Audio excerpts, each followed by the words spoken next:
For anybody to seriously suggest now that what's happening in Israel and Palestine is not apartheid is shocking to me. I've seen it with my own eyes. I've seen the apartheid wall in Jerusalem. I was in Ramallah. I travelled to Hebron. I've seen what happened in Hebron, where that city and community are devastated to protect hundreds of settlers, illegal settlers. It's a damning indictment in our country that in the 1980s we led the way confronting the South African apartheid regime, yet today we can't even pass legislation that bans illegal settler goods. These settlements are illegal under international law, yet we do commerce with those who are responsible for that repugnant situation. We can't even do that. We can't even pass that law in this country. We can't recognise the Palestinian state. History will judge those who sit on the fence, and history will shame those who bury their heads in the sand while the Palestinian people continue to suffer at the hands of an oppressive, brutal, occupying apartheid state that is Israel. Minister, you must act. You cannot afford to sit on your hands and not act. You must call Israel out for the apartheid policies and the apartheid regime in which they use against the Palestinian people. The Amnesty International report is clear. It's devastating in its clarity.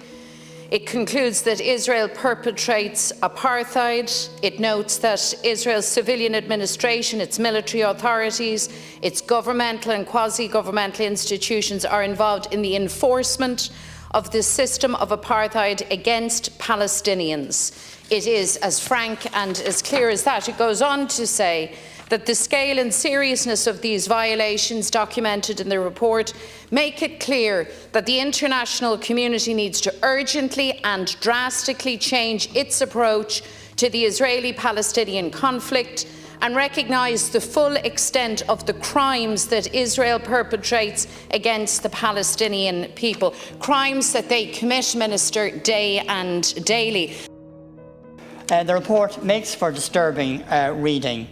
It outlines how Palestinians are dealt with as an inferior racial group and how Israel oppresses and segregates them.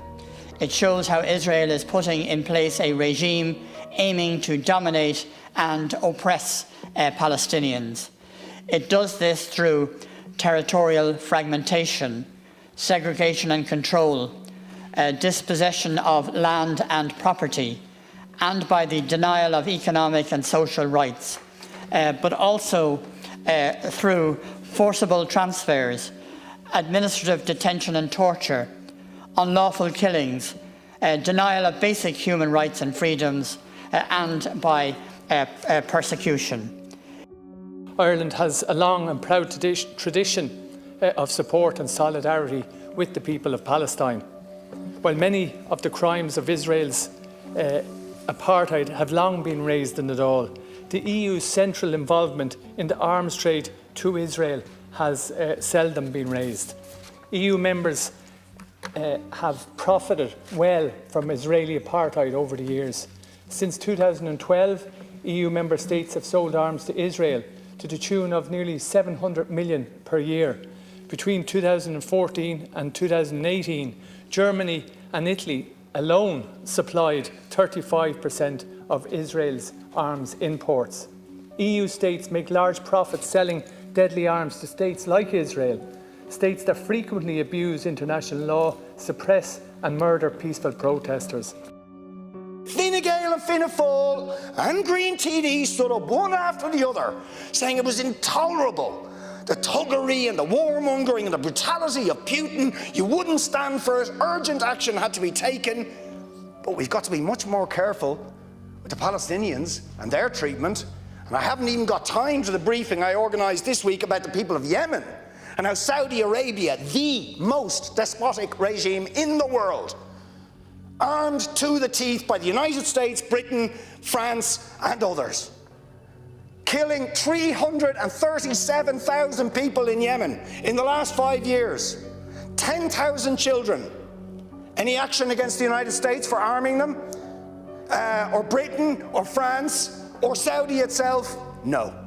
No action, no sanctions, no outrage. Words of concern. We'll raise it. We'll raise it. We'll call on them.